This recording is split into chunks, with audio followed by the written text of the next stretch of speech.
Good evening, humans. Tyrannosaurusmoth here, and tonight we're taking a look at the WWE Ultimate Edition Legends, the Undertaker figure from Mattel.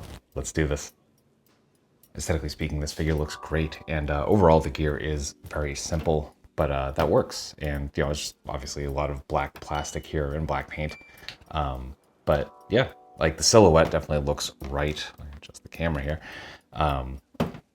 Yeah, so definitely like not too exaggerated. I think it definitely works. The stature just kind of like reads right, reads correctly. I don't know, like that. So yeah, again, some black plastic, some black paint going on up here. Unfortunately, a little bit of paint slop on mine here, as you can see here on the straps. So that's unfortunate, but you know, will happen here and there. So there's that. We do get the tampos for the tattoos naturally, and these go on to the butterflies as well. And then we get the MMA style gloves going on because it's what he was wearing in this era. Beyond that, we do get the kind of demon face with the wings here. The white and red definitely is a nice accent to the just all black gear. We get boots that we've seen many times before. And then the likeness, and I'm pretty sure we've seen this face before, just kind of stern Undertaker look. And yeah, no, very well done, great face sculpt. And then we get obviously some nice hair sculpt as well. But yeah, overall, definitely very solid looking figure.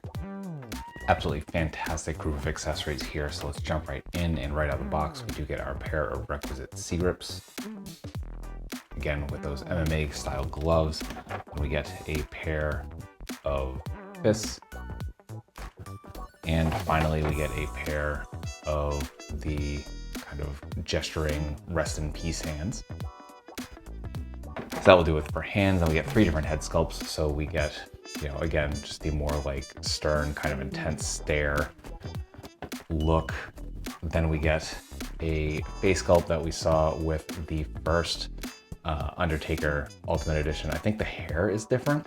It does look to be a separate piece, so I'm pretty sure that's a different sculpt. But obviously the eyes rolled back, the tongue out. Just great face sculpt overall. And then finally we get kind of a weird one, just kind of like, ugh. It looks like the way he's saying. Like, it's just, I don't know. It's a weird choice. I'm not really sure where this came from, but yeah. So we get that one too. So it's an option. Then we get the World Heavyweight title. We've seen this with a few figures at this point. Really nice sculpt. As you can see, the light kind of catches it. We get those red rivets or jewels, whatever those are, on the outside, and the 2 side plates. So very nice. Then we get his entrance gear. So of course we get his iconic hat. This looks to be a newer sculpt. It's definitely very thick. It feels like it's gonna hold its shape pretty good. Not only that, but it's shaped so you can tell where the front is, where the back is. So it fits the figure nicely, if not looking slightly big, but I mean, it's a hat on a figure. It's just kind of how these things work. Then finally, we get this like faux leather jacket. I'm pretty sure this has probably been seen on many Undertakers before. None that I have, but definitely does the job, fits the figure nicely. And yeah, just kind of basic black trench coat. So that will do it for accessories. Articulation balance here are actually really nice. As we can see, freestanding kicks. This did take a bit to get into, mostly because the feet are actually kind of small. I didn't point that out in the aesthetics because it didn't really register, but I mean, yeah, proportionately those kind of look weird. So I guess that's one thing to throw out there. An addendum to the obviously aesthetics, but talking the finer points, we do get the barbell joint from the body to the head. No look up because of all that hair sculpt. We do get a little bit of down. Get some tilt. We get, of course, rotation. We do have our butterfly joints coming back that far, forward that far.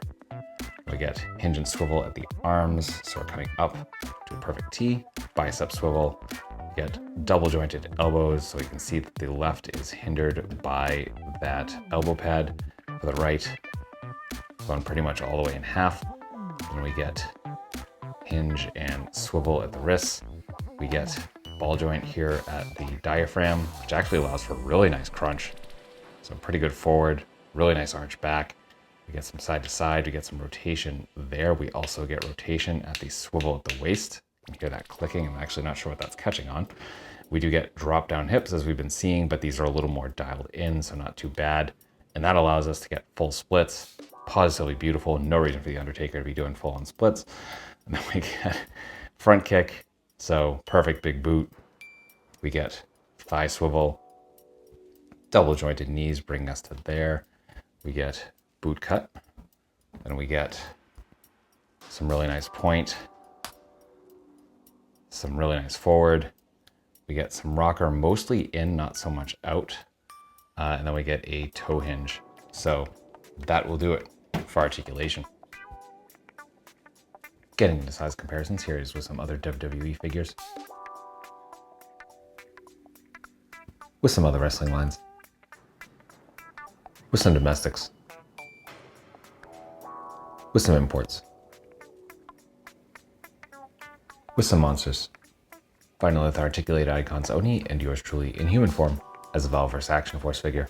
So my final thoughts on the WWE Ultimate Edition Legends, the Undertaker figure from Mattel, is that this is a really all-around solid figure. Some great, really fun articulation, ton of really nice accessories, and it looks great. So yeah, this is definitely not my era of Undertaker. I pretty much checked out once he became the American Badass, but this is a very solid figure. Again, kind of going back to the Dead Man gimmick, I can definitely respect that.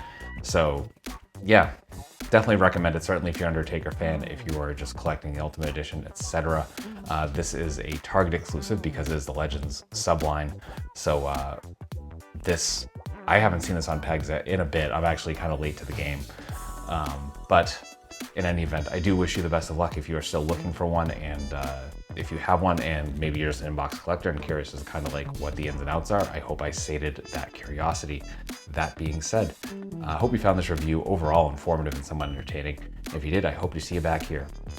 I do multiple reviews a week of action figures related to tokusatsu, dinosaurs, monsters, pro wrestling, of course, and more. So if any of that appeals to you, come on back. Let's talk about some nice plastic, just escape the world for a while.